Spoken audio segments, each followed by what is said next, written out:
Hola queridos amigos, ¿cómo están? Espero que estén muy bien de verdad y de verdad es un gusto para mí poderme dirigir a ustedes en esta oportunidad y poder compartir este tema que para mí es un tema fascinante que me han asignado mis amigos de Fotoclub y Foto Latina.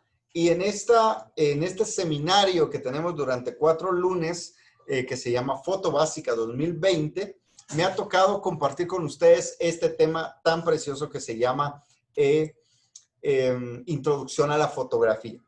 Entonces, me gustaría que platicáramos por un instante algunos aspectos relacionados con justamente esto, cómo introducirnos a este mundo maravilloso de la fotografía. Bienvenidos a cada uno de ustedes, a cada uno de los que nos está saludando desde donde quiera que Buenas ustedes tardes. estén. Buenas tardes.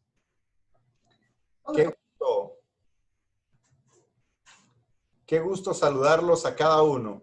Entonces, el día de hoy yo quisiera que compartiéramos este tema que se llama Introducción a la Fotografía y lo vamos a hacer precisamente yéndonos a esa palabra que da nombre a esta profesión. Y quiero que entendamos que la palabra fotografía viene de 2 voces muy antiguas y nosotros le conocemos al estudio de las palabras originales con el nombre de etimología.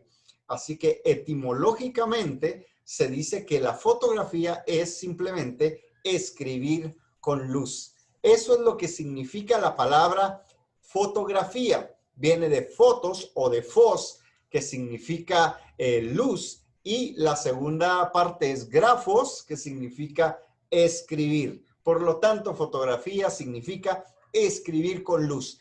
Y nos tenemos que remontar, como lo vimos la semana pasada, hasta el tiempo de las cavernas para empezar a ver los primeros vestigios de cómo el hombre empezó a usar la luz para poder escribir. Las famosas pinturas rupestres no son más que los primeros intentos de poder plasmar lo que ellos veían a través de la luz. Más adelante fue el mismo Aristóteles quien le da los primeros toques y creo que es uno de los primeros que describe lo que más adelante se iba a conocer como la cámara oscura, que no es más que lo que ustedes están viendo en este dibujo. Es una cámara donde una luz entra a través de un agujero y proyecta en la parte posterior de la habitación una imagen reflejada, pero invertida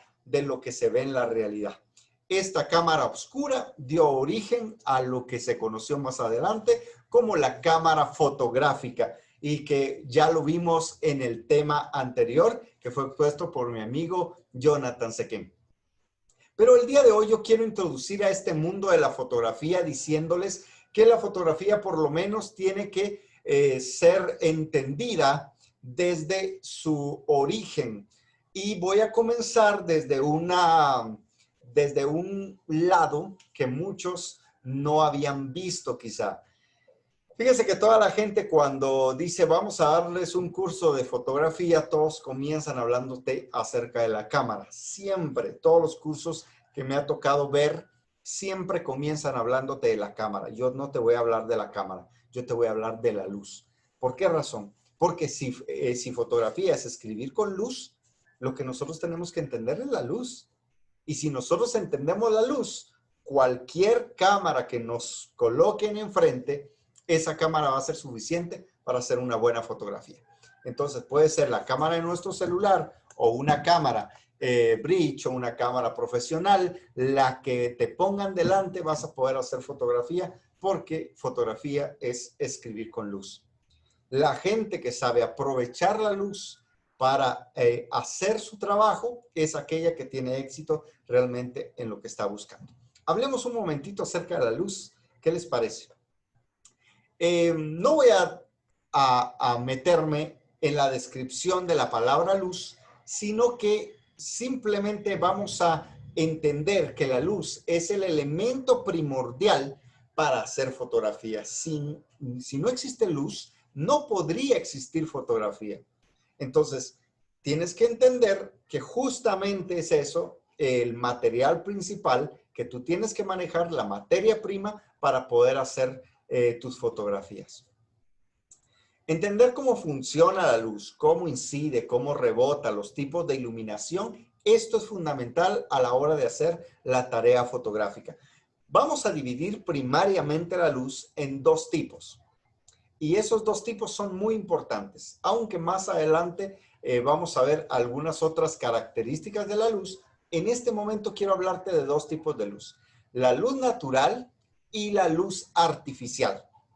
Fíjate pues, la luz natural es aquella que viene y es emitida justamente y precisamente por el sol. La luz producida por el sol se llama luz natural. En este sentido, la luz reflejada por la luna también es luz solar, porque tú sabes que la luna actúa como un espejo, como un reflejante, como un rebote, y lo que tenemos allí es simplemente luz natural. La luz natural es difícil de controlar, realmente es algo complicada, porque la luz natural es variable en cuanto a su dureza, su intensidad, su dirección y su temperatura. La luz natural varía. Es también afectada por varios factores atmosféricos como las nubes, y va variando su temperatura de color, su intensidad y su ángulo de incidencia en el transcurso del día. Más adelante vas a poder entender cada uno de estos términos de los que te estoy platicando. Pero lo que te quiero decir es de que la luz natural no la puedes controlar. Tú no puedes controlar el sol. No puedes decirle, no, voy a mover el sol y lo voy a colocar en otro lado, porque simplemente el sol es un astro y se le llama el astro rey porque él es el que gobierna. Entonces nosotros nos tenemos que adecuar a la luz solar para poder trabajar con ella. El mejor fotógrafo, esta es una clave, una cosa importante que yo aprendí, no es aquel que toma bellas fotos con cualquier condición lumínica. El mejor fotógrafo es aquel que entiende cómo funciona la luz y se adecua a ella. De tal manera que, por ejemplo, si sabes que un día a la 1 de la tarde no puedes hacer fotos a plena luz del día porque la luz va a ser demasiado fuerte, mejor no las hagas ahí. Muévete del lugar a un lugar donde haya más sombra y de esa manera vas a hacer unas bonitas fotografías. Si sabes que la luz que te da en la parte trasera va a hacer que tu sujeto se quede totalmente oscuro y todo lo de atrás se mire claro, entonces lo que vamos a hacer es girar la escena de tal manera que el sujeto quede claro, pero también la parte de atrás quede clara. Entonces, jugar con esas cosas es lo que realmente nos hace buenos fotógrafos. Tengo que decir también que hay algunas cosas que nos pueden ayudar a hacer fotografía. Así que ahorita quiero platicarles a mis queridos amigos que les gusta hacer sesiones fotográficas y que quieren hacer sus sesiones con celular o con su cámara, no importa. Te quiero dar algunos consejos que creo que te van a servir. Si quieres hacer fotografía de retrato, lo mejor es buscar las horas adecuadas para hacerlo. En este caso, yo te recomiendo que la fotografía de retrato tú la hagas siempre antes de las 8 de la mañana o después de las 4 de la tarde. ¿Por qué razón? Porque si buscamos lo que le llamamos las horas doradas, donde la luz es bastante suave, en esas horas vas a tener una iluminación casi perfecta sin necesidad de tener que modificarla con ninguna cosa.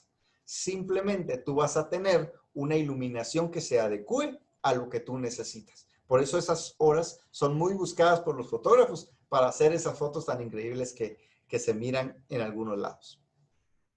Entre las 8 de la mañana y las 4 de la tarde, en lo personal, buscaría lugares en sombra o usaría modificadores o difusores y tendría a la mano el HUD de mi lente. Si tú no sabes qué es el HUD es esto, que algunos le llaman tapasol, ¿verdad? Pero que es un accesorio muy importante que permite que la luz o que no permite que la luz parásita afecte nuestra fotografía.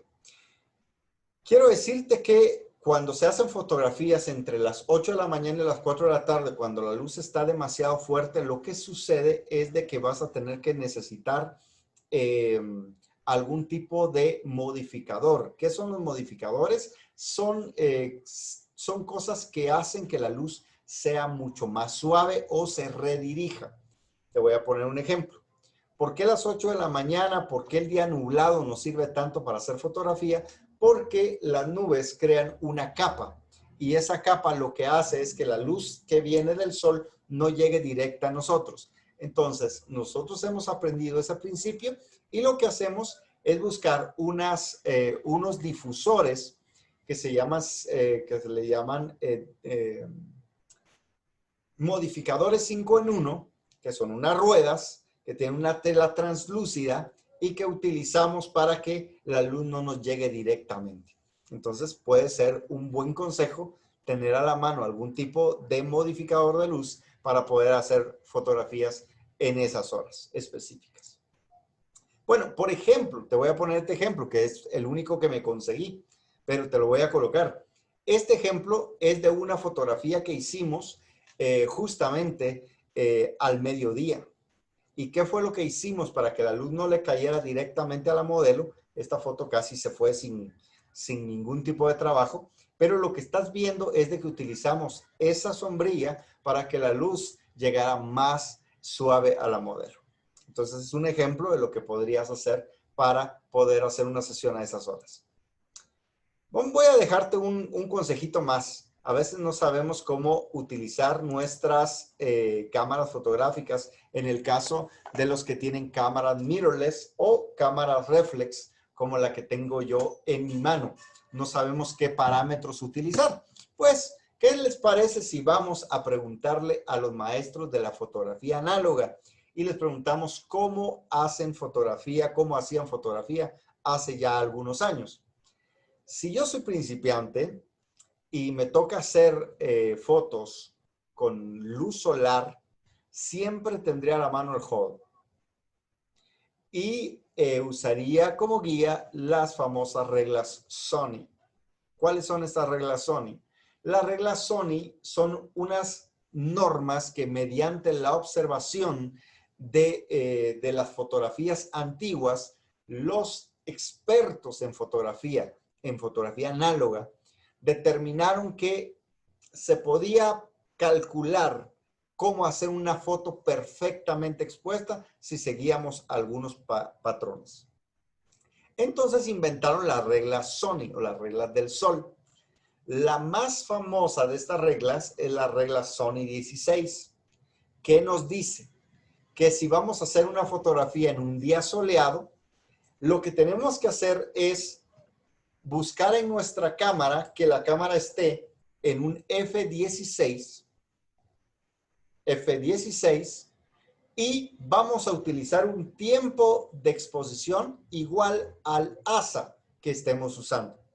En otras palabras, el ASA es no igual, pero es, digamos, lo equivalente al ISO que usamos actualmente. Yo sé que algunos fotógrafos que han estudiado el tema van a decirme, no, el ASA y el ISO no es la misma cosa, pero es tan cercano el asunto que algunos tienden a confundirlo. El ISO es un principio mucho más complejo y mucho más importante. Pero entonces, ¿cómo le hacemos? Colocamos la cámara en F16 y si yo disparo a 200, a un 200avo de segundo, pongo mi ISO en 200 también y me va a quedar una foto perfectamente expuesta. ¿Me entendiste cómo? Si voy a hacer una fotografía en plena luz del día y yo voy a tomarla y la quiero perfectamente expuesta, los antiguos fotógrafos ni siquiera miraban la famosa regla de la exposición para que quedara justo al centro, sino lo que hacían era simplemente ponían F16, se iban al ISO 400 y lo disparaban a un 400avo de segundo. De esa manera tenían una foto perfectamente expuesta. Prueba y me vas a dar la razón. Son reglas funcionales básicas para el que está iniciando, pero ya te llevaste un tip que te aseguro te puede servir mucho. A ver, De este modo, los parámetros de la foto que íbamos a hacer sería más o menos así. Un F16, el ISO en 200 y disparo a un 200avo de segundo. Si le cambiara al ISO 400, disparo a un 400avo de segundo. Y si yo disparara, por ejemplo, en un ISO 800, la velocidad sería un 800avo de segundos. Y así de fácil. ISO F16, ISO y velocidad en el mismo número y todo te va a salir bien. Es el único caso donde podría variar un poquito, es en si utilizas ISO 100. Entonces tendrías que disparar a una velocidad de 125 para que la foto no te saliera movida. Es un consejo que yo te podría dar. Vamos a ir más adelante y lo vamos a ver con otras variaciones. Pon atención y por favor toma nota, aunque te vamos a hacer llegar estas notas que estás viendo en esta oportunidad. Para cada situación de iluminación había una regla y lo único que cambiaba en la fórmula era el diafragma. Los otros dos parámetros funcionaban como te lo expliqué. Si colocabas uno en 200, el otro también tenía que ir en 200. Entonces, si hacías foto de nieve o de playa, ponías tu diafragma en un F22. Si hacías fotos en un día soleado, como ya lo dijimos, era un F16. Si el día estaba parcialmente nublado, usabas un F11. Si estaba nublado, un F8. Si tenías un cielo cubierto, un F5.6. Y si lo tomabas la foto a la sombra, usabas un F4. De esa manera, tú podrías tener una fotografía correctamente expuesta en cualquiera de estas situaciones. Obviamente, se puede ir un poquito más allá, pero no te pierdas la siguiente clase donde te vamos a enseñar un poquito acerca del triángulo de la exposición. Pero yo te dejé un tip que yo creo que te va a servir si tú estás comenzando en este mundo de la fotografía. Estas reglas son y aparecían en las cajitas de los famosos rollos fotográficos. Por eso es que es tan fácil poder conocerlas, porque es una regla de la fotografía análoga que todavía se puede aplicar el día de hoy. Continuemos. Estamos hablando acerca de la luz y vamos a irnos a la luz artificial. La luz artificial es otra cosa muy diferente, porque la luz artificial puede ser modificada, puede ser movida a través de ciertos parámetros. La luz artificial es la que producimos a través de encender una vela, a través de una bombilla o a través del flash. Esta luz puede ser controlable en cuanto a direccionalidad, porque podemos colocar la luz para poder determinar de dónde queremos que venga. También va a ser controlable en cuestión de intensidad, porque por ejemplo, en este momento yo tengo una bombilla justamente cayéndome sobre el rostro, pero lo que hice fue colocar una sombrilla enfrente para que esta luz fuera mucho más suave. De esa manera yo puedo no solamente dirigir la luz, sino que también modificar su intensidad para hacer lo que yo quería hacer. ¿Ok? No podríamos entender la luz sin entender las sombras. Esto es importante. La sombra es aquella parte del modelo que no queda iluminada o a la que la luz no llega completamente. Las sombras nos dan sentimiento de tridimensionalidad y debemos aprender a aprovechar tanto la luz como las sombras. Podríamos aprovechar estos dos elementos para hacer cosas verdaderamente creativas. Por ejemplo, si tú ves en mi rostro en este momento, la luz está viniendo de acá, pero esta parte queda en sombra. La luz y las sombras son muy importantes para nuestra fotografía. ¿Qué es lo que produce las sombras? La luz. Si la luz no existiera, no podrían existir las sombras. ¿Cómo hacemos para que las sombras no existan en nuestra fotografía? Pues simplemente modificamos la luz para que la luz llegue de una manera adecuada y no nos genere sombras. Por ejemplo, yo estoy a una distancia bastante grande de mi fondo, de tal manera que no aparecen sombras en la parte de atrás. Y de esa manera yo puedo determinar qué sombras quiero y qué no. En este caso, tengo una sombra acá porque tengo la luz, única luz de este lado. Ah, bueno, tengo una luz acá de mi ventana, ¿verdad? Pero es una manera de poder ir jugando con las luces también. La luz eh, artificial se puede modificar en cuanto a la direccionalidad, pero también en cuanto a la intensidad. A ver, ¿qué más? Esto es importante que lo tomemos en cuenta, muchachos, y yo quisiera platicar un poquito acerca de las características de la luz. Muchachos, les pido un favor, no se me aburran de esto, no se me aburran de esto. Les voy a decir por qué. Porque en muchas escuelas de fotografía te enseñan a usar la cámara, pero no te enseñan a usar la luz. Entonces no te hacen un fotógrafo completo. Eso es así. Entonces tenemos que aprender un poquito de teoría. Mira, justamente Gustavo Pomar estaba diciendo hace unos 2, 3 días, y él decía que nosotros tendríamos que tener mucha más teoría que práctica. Y ahora nos enseñan mucha más práctica que teoría. Pero ¿qué vas a practicar si tú no entiendes las cosas? Entonces, para poder practicar, tienes que entender. Cuando entiendes, practicas. Porque si no entiendes, vas a practicar errores. Entonces, por favor, te voy a enseñar cosas que parecieran que no tienen nada que ver. Yo quiero que me enseñes a agarrar la cámara, Cuevas. Sí, tatita, pero si aprendes esto, yo te aseguro que vas a poder hacer fotografía en cualquier lugar y con cualquier situación, porque vas a entender los principios de la luz. A ver, mira las características de la luz. La luz tiene 4 características: cantidad, calidad, direccionalidad y temperatura. Esas son las 4 características. Y vas a ver que es tan importante porque mucha gente, por no entender, por ejemplo, la temperatura de color, no entiende el balance de blancos y anda haciendo, por ejemplo, lo primero que hace es mover la temperatura de color. Y no, señores, la temperatura de color es para poder decirle al Lightroom, en este caso, cómo se miraba el blanco en el momento que tú hiciste la foto.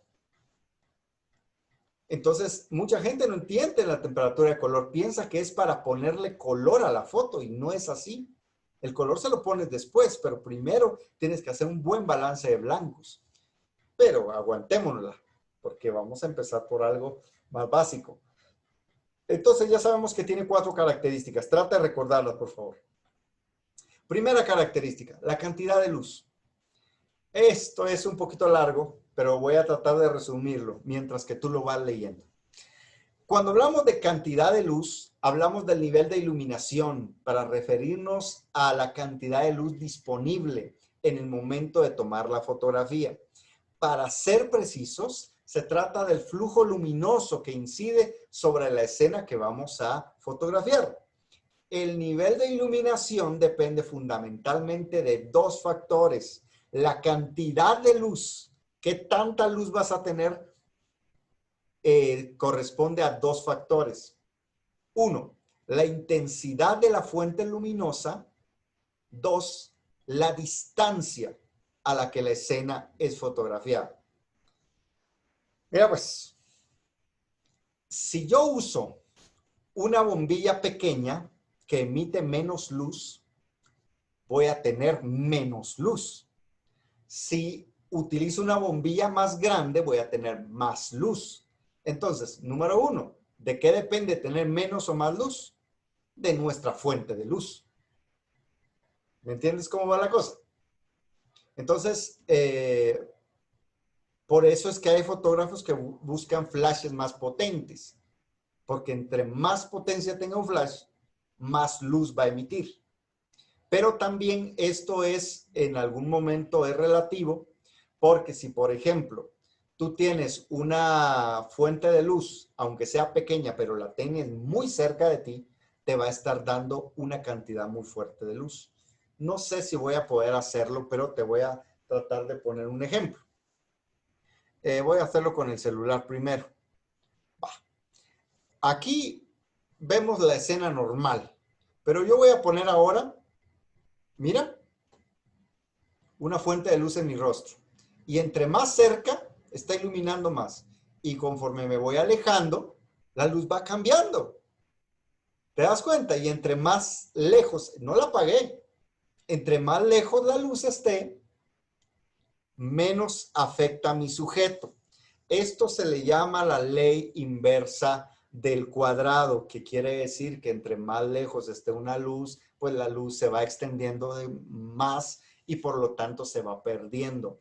Entonces, si quieres empezar, por ejemplo, tú eres fotógrafo con celular y quieres empezar a hacer iluminación, pues simplemente utiliza bombillas, ¿verdad? Puedes utilizar bombillas y para poder graduar la intensidad de la luz, lo que tienes que hacer es alejarlas o acercarlas de acuerdo a lo que necesites. Y de esa manera tienes iluminación para poder hacer tus fotos. Se pueden hacer fotografías con bombillas, muchachos. Se pueden hacer.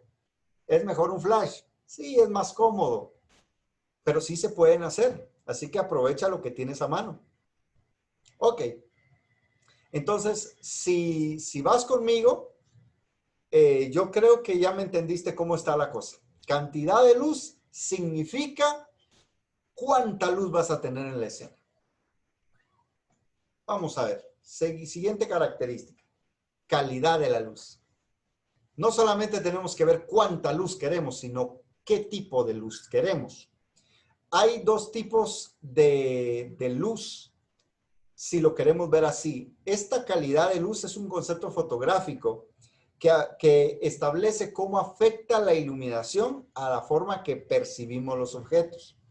En cuanto a la calidad, la luz puede clasificarse en dos formas: luz dura y luz suave. Fíjate pues, cantidad de luz es cuánta, calidad es cómo es esa luz. ¿Es dura o es suave? Entonces, dependiendo del grado de contraste que produzca en la escena, la luz puede ser dura o suave. Y aquí vamos a un concepto que tal vez no te quedó claro allá cuando vimos el curso de Lightroom, y es que es el contraste. El contraste es la diferencia que hay entre el negro y el blanco.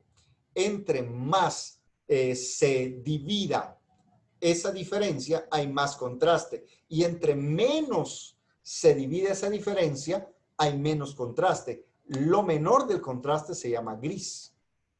Pero entre más contraste haya, hay más diferencia entre el negro y el blanco.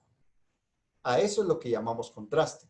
Entonces, la luz dura es una luz que produce o que tiene bastante contraste y que marca la diferencia perfecta. Mira lo que está pasando aquí. Hay como un corte entre luz y sombra. Y eso justamente es de lo que estamos hablando. Hay luces muy duras y las luces duras provocan sombras duras.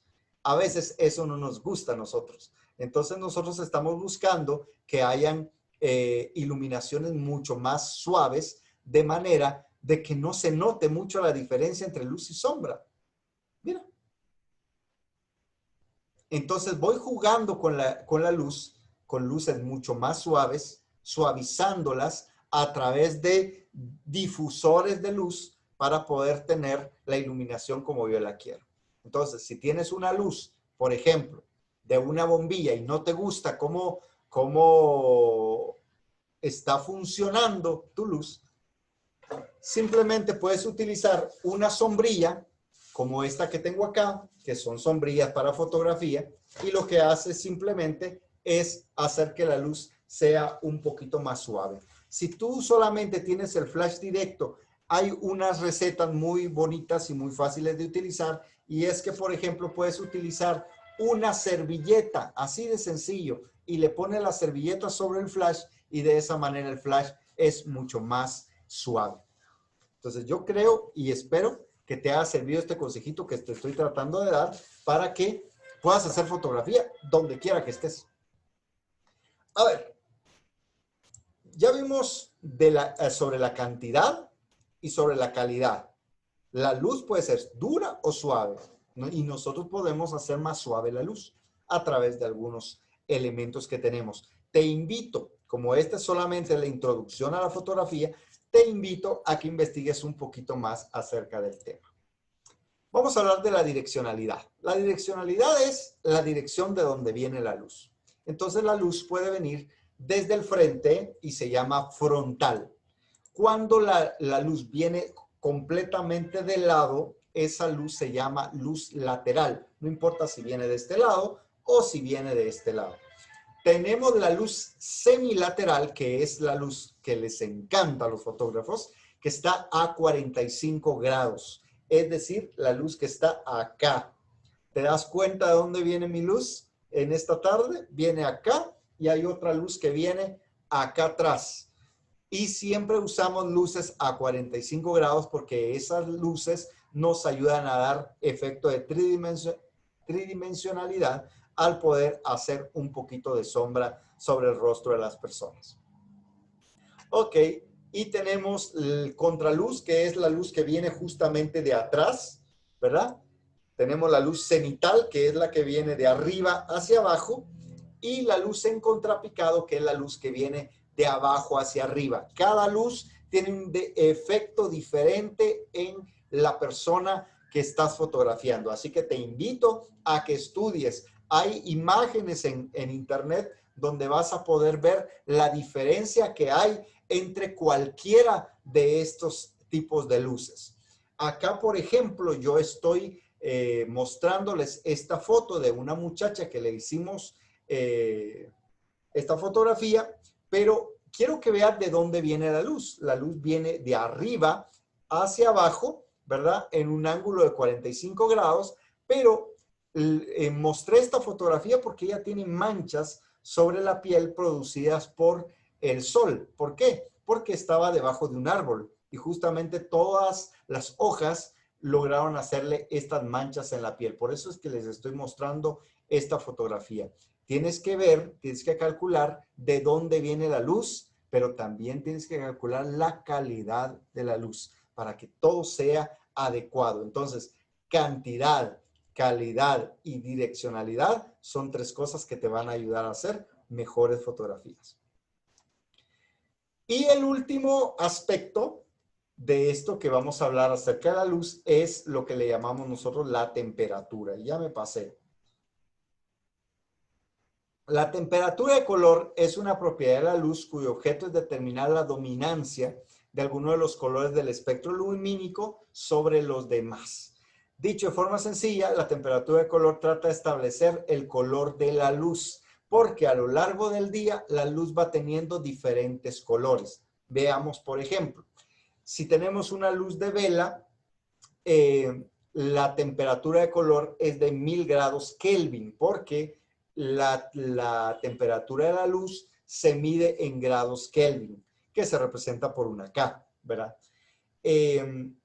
Entre más grados Kelvin tenga una escena, va a tener una luz mucho más fría. Entre menos grados Kelvin tenga una escena, va a tener una temperatura de color un poquito más caliente. Entonces, a la hora de la luz del amanecer, más o menos está por los 2000 grados Kelvin. Si vemos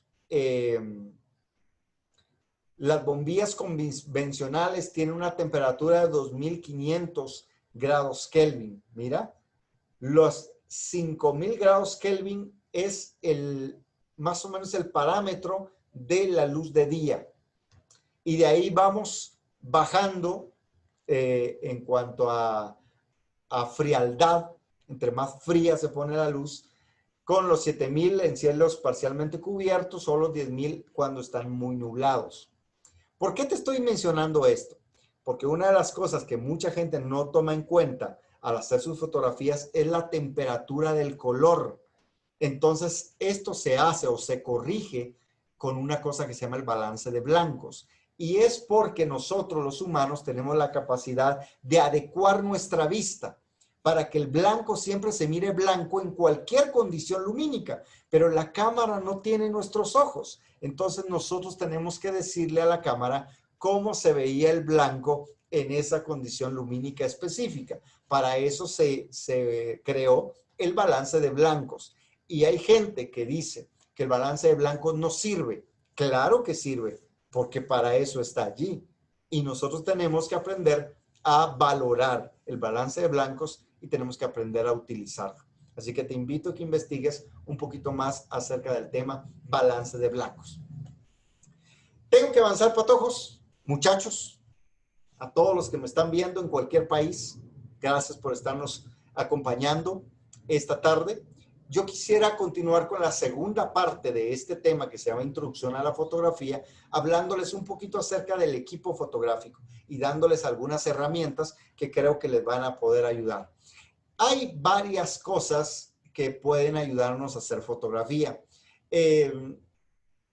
No sé qué equipo tengas en casa. No sé qué equipo, pero deberías hacer un inventario para saber con qué puedes hacer fotografía. ¿Tienes cámara? ¿Qué tipo de cámara tienes? ¿Qué objetivos tienes? ¿Qué flash tienes? Es importante que conozcas tu equipo. Tus memorias, por favor. Es importante que conozcas tus memorias. Mucha gente tiene problemas para hacer fotografía y es culpa de las benditas memorias. ¿Qué accesorios tienes para hacer fotografía? Tienes que hacer un inventario. Antes de pasar a la siguiente parte, te quiero recomendar, haz un inventario de las cosas que tienes. Y si no conoces sus propiedades, ya es tiempo de que empieces.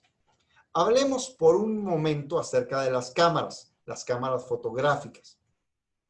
Las cámaras fotográficas son justamente, así como era en la antigüedad, una cámara oscura, donde la luz entra a través de un objetivo y va a pegar sobre una superficie fotosensible, en este caso electrónica, que le llamamos el sensor. Entonces la luz viene, entra y es capturada por lo que nosotros conocemos como el sensor. Hay diferentes tipos de cámaras hoy en día. Por ejemplo, tenemos las cámaras de los celulares, esas famosas cámaras que nosotros tenemos en estos aparatos y que nos sirven para hacer nuestras fotografías día a día. Tenemos las cámaras que nosotros conocemos como las cámaras compactas, que son cámaras mucho más sencillas y que simplemente son de apretar un botón y se acabó. Hay otras cámaras que se les llama las cámaras bridge, que son aquellas que son como el punto intermedio entre una cámara profesional y una cámara compacta, que si bien son cámaras que tienen algunas cualidades de la fotografía profesional, todavía no alcanzan ese rango, ¿verdad? Por ejemplo, no te permiten hacer el cambio de lentes, pero son cámaras muy buenas con las cuales tú vas a poder hacer muchas cosas.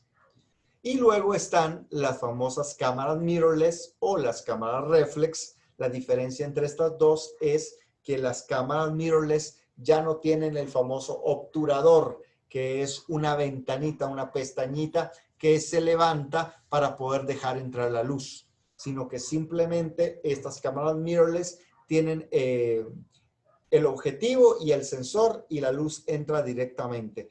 Y todo se hace a través de un proceso diferente al que usa la cámara reflex, y la cámara reflex sí tiene todavía la opción de el obturador y algo que le llamamos nosotros el pentaprisma, que es este visor pequeñito que las cámaras tienen para que nosotros podamos ver la escena, y aunque tengamos la cámara apagada en las cámaras reflex, nosotros podemos seguir viendo la escena. En cambio, en las cámaras mirrorless, si apagamos la cámara, se apaga también ese visor, porque ese visor es un pequeño monitor, ¿verdad? Que nos está mostrando ya cómo va a quedar la foto al final. En cambio, nosotros, en el caso de las cámaras reflex, todavía tenemos que imaginar cómo va a quedar la foto y llevarnos la sorpresa de poder encontrar esa fotografía realizada. Ok, ¿cuál es la diferencia entre cada una de estas? Simple, aparte de las funciones, es el tamaño del sensor. Y quiero que entiendas esto. Entre más pequeño es el sensor, menos luz puede captar. Y entre más grande es el sensor, más luz puede captar. Y esto va a desembocar en poder tener una mejor calidad de imagen. Aquí no estamos hablando de megapíxeles, porque en tu celular tú puedes tener una foto que te dé 24 megapíxeles y yo puedo tener en mi cámara una foto de 24 megapíxeles. Las dos fotos son del mismo tamaño, pero no de la misma calidad. Y esto quiero que lo entiendas.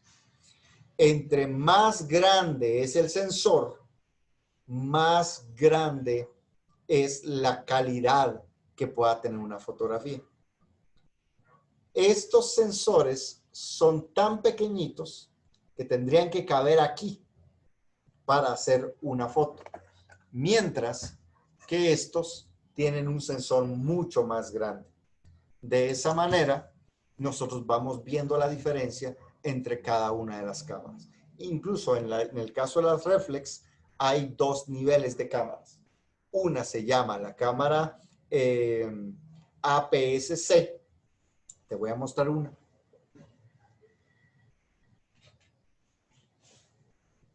Esta es una APS-C. ¿Sí? ¿Ves el tamaño? Esta es una full frame. ¿Ves el tamaño? La diferencia del cuerpo es por la diferencia del tamaño del sensor. Entonces, considera que la diferencia que hay entre una cámara y otra no es que no puedan hacer fotos. No es que no se pueda usar el modo Pro en el celular, no. Entre más grande es el sensor, mejor calidad de imagen. Y eso lo tenemos que reconocer. ¿Ok? Pero con todas se pueden hacer fotos. Con todas se pueden hacer fotos. A ver, ¿qué tamaño necesito para hacer una foto? Porque mucha gente está pensando en los megapíxeles. Ah, no, yo quiero una cámara con más megapíxeles. Pues los megapíxeles no son la diferencia. Hay cámaras por ejemplo, 6 megapíxeles que pueden ganarle a una cámara de 24 megapíxeles, porque no estamos hablando de la cantidad de píxeles, es decir, de cuadritos que tenga una escena, sino estamos hablando de cuánto llena esos cuadritos, cuánta información tiene cada uno de estos cuadritos. Entonces, ¿qué tamaño necesito para hacer una foto? Mira este comparativo que me pareció muy interesante hace algunos días. En cuanto al tamaño de las fotos, es bueno que tengamos una idea más o menos a qué equivale un determinado número de megapíxeles. Si vas a hacer una foto 4x6, es decir, una foto normal, una foto de las que tú imprimes, que para nosotros es el tamaño común y corriente, para eso necesitas una foto, una cantidad de 2 megapíxeles, solamente 2 megapíxeles para tener una foto normal. Me voy a jalar una de acá. Mira lo que hago por ti. Esta es una foto 4x6 y solamente se necesitan 2 megapíxeles para tener una foto de este tamaño. Solamente 2. Si quieres hacer una foto tamaño carta, aproximadamente una 8x10, necesitas tener 8 megapíxeles. 8 megapíxeles. O sea, tú estás sufriendo buscando más megapíxeles cuando con 8 megapíxeles tienes una foto del tamaño de una hoja tamaño carta o leather. Si quieres una 11x14, que son como las fotos que tengo ahí atrás, para eso necesitas 16 megapíxeles y ya es una foto bastante grande, 11x14. Y si quieres una foto del tamaño de un título universitario, necesitas 32 megapíxeles. Pero muchos de ustedes no van a necesitar fotos de ese tamaño. Entonces, la pregunta del $1.000.000 es, ¿por qué te están vendiendo cámaras con 16, 32 megapíxeles si lo que necesitan no es el pixelaje, sino es la densidad, es la calidad de la foto? Entonces, ahí está la diferencia. Ahí está la real diferencia. No es la cantidad de megapíxeles. La cantidad de megapíxeles va a determinar qué tanta calidad vas a entregarle, qué tanto tamaño vas a entregarle a tu cliente. Pero si tú no estás trabajando en una empresa para vallas publicitarias, ¿para qué quieres muchos megapíxeles? Lo que necesitas es más calidad. Ok. Al tamaño de los sensores, ahí está una explicativa. Esto te lo voy a dejar dentro del material y voy a tratar de ir avanzando. Tienes desde el 3.2, ¿verdad? El 2.3, 1.7, 2.3, ahí están todos los tamaños hasta llegar a la APS-C de Canon. Los canonistas tienen el color amarillo y ellos tienen un sensor un poquito más chiquito. Por eso el factor de recorte en las Canon es de 1.6. Mientras que en Nikon y Sony nosotros tenemos un factor de 1.5 en el factor de recorte. Si no sabes acerca de esto y quieres preguntarme después, lo puedes hacer, ¿verdad? Después, Canon inventó el APS-H, que es otro tipo de sensor un poquito más grande, que es la mitad entre una full frame y una APS-C. Y después está el famoso full frame, que es el equivalente exacto a los 35 milímetros que usábamos en las cámaras análogas. Nosotros pensamos que la fotografía o las cámaras fueron avanzando desde APS-C hasta full frame y no, fueron descendiendo, fueron quitándole la calidad para hacerlas más comerciales. Entonces, esta que cuesta, ¿qué te puedo decir? No sé, pongámosle un precio, $1,000. Digamos que esta cuesta $1,000, pero no todos tienen los $1,000 para comprarla. Entonces, te vamos a dar esta que cuesta $500. Y dicen, wow, yo me llevo la de $500, pero no tiene el mismo tamaño, ¿me entiendes? Hicieron una versión mucho más sencilla para poder vender mejor. Esto es la comercialización de este aspecto de la fotografía. A ver, ¿qué más?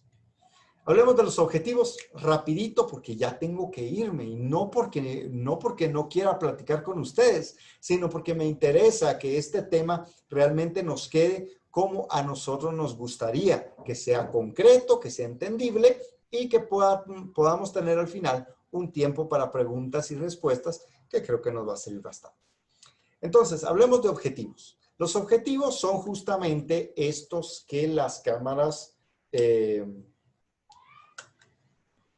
profesionales tenemos y que nos permiten ser removidos. Estos objetivos se pueden dividir en varios tipos y los vamos a enseñar. Por ejemplo, aquí tengo dos, la APS-C y la full frame, y en las dos el objetivo se puede remover y se puede volver a colocar. Y los puedo intercambiar. Puedo colocarles objetivos diferentes de acuerdo a cada necesidad que nosotros tengamos. Entonces, estos son los objetivos. Algunos le llaman los lentes, ¿verdad? Pero específicamente se llaman objetivos fotográficos. Tenemos varios tipos de objetivos. Por ejemplo, el objetivo ojo de pez, que es un objetivo que va desde los 6 milímetros hasta los 16 milímetros. Esto de milímetros, ¿qué es? Esto de milímetros es la distancia que hay desde el punto central, desde el lente principal de mi objetivo hasta el sensor de mi cámara. Entonces, entre más cerca esté el lente principal del sensor de la cámara, va a poder tomar más ángulo de visión. Entonces, los lentes que se encuentran a tan solo 6 milímetros del sensor pueden tomar un ángulo de visión casi de, ¿qué sería? 180 grados. ¿Sí? 180 grados, porque por ejemplo, esta fotografía fue tomada a un ángulo de 180 grados con un lente 8 milímetros.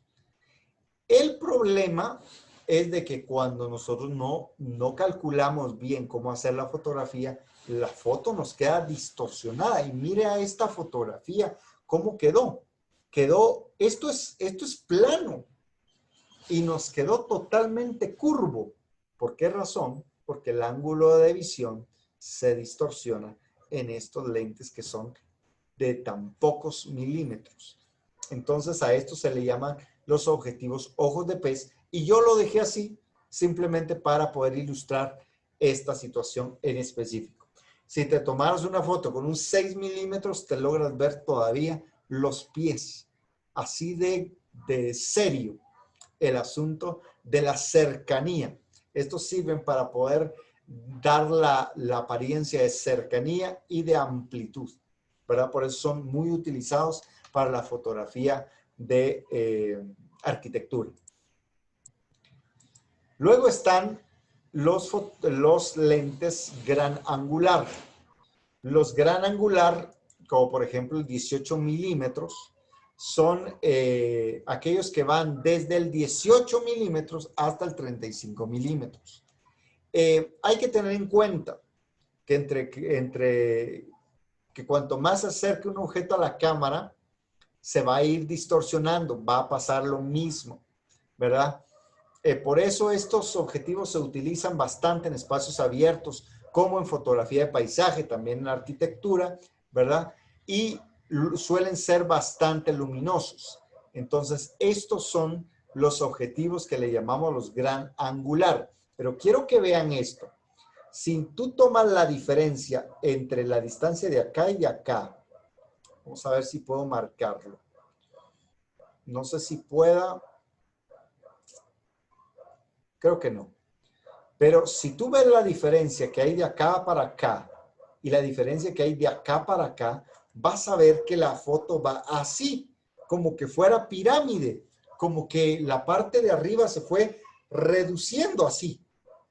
¿Te estás dando cuenta? ¿Por qué? Porque el 18 milímetros a que fue tomada esta fotografía logra hacer que la fotografía se haga de esta manera. Entonces, los gran angular también distorsionan la realidad, distorsionan la imagen. Esto obviamente, vamos al Lightroom y se le da una corrección de lente, ¿verdad? Y se corrige el ángulo y simplemente las cosas llegan a su lugar. Pero te lo dejé así para que vieras tú cómo es que se miran las fotografías en este caso. Vamos a avanzar.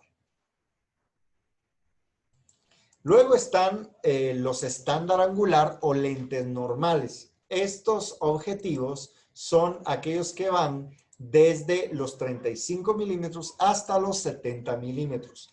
Estos se van acercando al ángulo de visión del ojo humano y estos distorsionan muy poco la imagen. Son muy utilizados en la fotografía documental. Desde los 35 hasta los 70 son utilizados en fotografía documental. Son bastante útiles y te los recomiendo. El rey de estos se llama 50 milímetros y el que nos encanta a todos, 50 milímetros 1.4G, que es un lente que muchos quisieran tener, porque dicen que es el lente especial para los retratos. Aunque te voy a decir una cosa, el lente 50 milímetros todavía está pensado en un público diferente, en otro tipo de fotografía, muy cercana a la fotografía documental. Pero si quieres hacer retrato, espérate un poquito, porque te tengo una mejor sugerencia. Entonces, del 35 al 70 se llaman estándar angular o lentes normales. Luego vamos a hablar acerca de los teleobjetivos. Estos teleobjetivos van desde los 70 milímetros hasta los 135 milímetros. Se utilizan principalmente para acercar la imagen al fotógrafo, es decir, para tomar fotografías desde lejos, aunque con ello se disminuya un poquito el ángulo de visión, porque entre más cerca, entre más nos acercamos, menos contexto podemos tomar, ¿verdad que sí? Entonces, con un 35 milímetros, tú tomas bastante contexto, pero con por ejemplo, un 85 milímetros, la visión se reduce bastante. Estos comprimen los planos, es decir, que hacen que se mire menos distancia, es un efecto óptico, que se mira menos distancia del fondo de la persona, comprime los planos y te da algunas sensaciones como de mucha cercanía, ¿verdad? Pero estos son los lentes que son realmente utilizados en la fotografía de retrato. Mira, esta chica estaba un poquito lejos de la pared, pero esta foto nos da la sensación de que la pared estaba justamente detrás de ella. Y no, había una distancia que había entre ella, perdón, entre ella y la pared. Pero ¿cómo se logró esto? con un teleobjetivo. También el teleobjetivo es muy utilizado para hacer fotografías de alimentos, ¿verdad? Los famosos food style, y podemos hacer muchas cosas con los famosos teleobjetivos, desde 70 hasta el 135. Y los más codiciados para el retrato son el 85 milímetros y el 135 milímetros. Así que deberías reconsiderar lo que quizá hayas escuchado de algunos fotógrafos. Y después están del 135 en adelante, están los super teleobjetivos o los objetivos ojos de águila, que van desde los 135 en adelante. Se utilizan para fotografía deportiva y también para naturaleza. Entonces, hay opciones de tener estos teleobjetivos que nos pueden hacer llegar bastante lejos. Entonces, en resumen, vamos a ver que hay los ojos de pez, por ejemplo, el 21 milímetros, que se utiliza en arquitectura y que te da un ángulo extremo, ¿verdad? Un angular extremo, que abarca mucho tu visión con este objetivo. Luego está el gran angular, que va desde el 21 milímetros hasta el 35 milímetros, aunque algunos han dicho que desde el 18 milímetros ya son gran angular. Entonces, estos se utilizan para la fotografía de paisaje. Luego, del 35 milímetros al 70, son los lentes estándar angular o normales que ya te sirven para fotografía documental. El 70 hasta el 135 son los teleobjetivos que se utilizan para el retrato. Y luego está el 135 milímetros hasta en adelante, ¿va? 500 o 600, 800, porque ya existe, ¿verdad? Que se utiliza para deportes y para naturaleza, ¿verdad? Entre más especializado un lente, muchachos, es mucho más caro. Eso es lo único malo que tiene este asunto. Bueno, yo quiero mostrarte una cosa antes de finalizar, y es que los objetivos se dividen en tres tipos. Los de focal fija, que son, por ejemplo, este que tengo acá, que es el 85 milímetros. Este no tiene zoom, es decir, no te puedes acercar y alejar con él. Tienes que acercarte tú o alejarte para poder hacer la fotografía. Mientras que están los de focal variable o zoom, que son estos que te permiten variar, ¿verdad? Variar la distancia a la cual tú te encuentras y de esa manera hacer acercamientos sin necesidad de moverte. Y luego están los lentes macro, que vamos a hablar un poquito acerca de ellos al final, que son aquellos que te permiten acercarte mucho a los objetos para poder magnificarlos. Las famosas fotos aquellas donde miras, por ejemplo, una hormiga y se mira grandísima, ¿no? Esas son fotografías que se les llama fotografías macro. Vamos a aprender a leer el objetivo y con esto finalizamos esta pequeña introducción a la fotografía. Espero que te esté sirviendo y te voy a enseñar que un objetivo como este que estás viendo te va a enseñar varios aspectos que están en tu objetivo.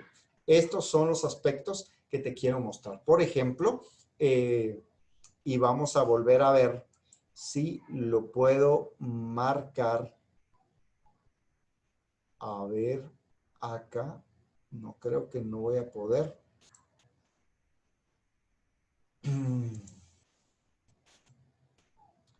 Entonces, lo que te quería mostrar es que, por ejemplo, aparece la marca. La marca aparece acá. Este es marca Nikon, este también es Nikon, ¿ok? Luego te aparece si es DX o FX. En este caso, aquí dice que es DX. Aquí no dice nada. ¿Por qué? Porque este puede ser utilizado para DX o FX. ¿Qué es DX y FX? Es formato recortado o full frame. DX es una APS-C, es decir, formato recortado, mientras que FX es full frame, ¿verdad? Canon tiene otro tipo de lenguaje y es bueno que investigues un poquito acerca de cada una de las siglas que aparecen en tu objetivo. Yo te quiero dejar con la duda para que vayas viendo. El BR en un lente puede significar o significa que este es un objetivo que tiene reducción de vibración. Es importante que lo conozcas porque te va a ayudar a que no se te salga tan movida la fotografía a la hora de hacer. Por supuesto que también, si la estás moviendo así, te va a salir movida, ¿verdad? Pero tiene una opción para poder estabilizar el lente y que no te salga tan movida.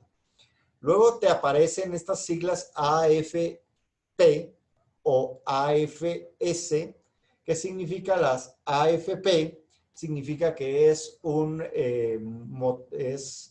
objetivo que tiene autoenfoque de paso y que sí tiene un ruido. En cambio, AFS significa que no tiene ruido. A la hora que estás grabando video, es importante que compres objetivos AFS porque de esa manera te van a salir sin el ruido del motor, ¿verdad? Porque qué feo que en tu grabación quede el ruidito del motor, ¿verdad? Entonces, motores silenciosos, AFS. El nombre de la línea es importante, es Nikkor en este caso y en este. Ahí están, los dos tienen el nombre de la línea ahí. Luego aparece la distancia focal, en este caso 18-55 milímetros, es decir, que va desde el 18 hasta el 55 milímetros. Y en este caso solo aparece como 50 milímetros porque es de distancia fija, distancia focal fija. Es decir, que ahí no hay desde tanto hasta tal, sino que solamente hay una distancia. Cuando tenemos una distancia focal variable, entonces vamos a hablar de que hay una apertura máxima. Es decir, un diafragma es el diafragma más bajo que le puedes poner. Y te van a aparecer dos valores también. En los dos casos aparece esta información después de 1 o 2 puntos. Mira pues, en este caso, la apertura máxima es de 35.5 o 5.6. Te voy a explicar. Lo que pasa es de que si estás... creo que aquí sí lo puedo hacer. Permíteme. Vamos a hacer unos rayados acá. Si pones tu lente en 18 milímetros, la distancia o la apertura máxima va a ser de 3.5. Y si pones tu lente en 55 milímetros, la apertura va a ser de 5.6. No sé si me entendiste esto, pero lo que quiero decir es de que cuando tienes tu objetivo retraído hasta lo más pequeño, en el caso del 18-55, tu apertura máxima va a ser de 3.5. Pero cuando tú lo extiendes a lo máximo que tiene, tu apertura va a ser de 5.6. Entonces, tu objetivo te va a decir cuál es la apertura máxima en cada uno de los dos parámetros. ¿Me vas conmigo?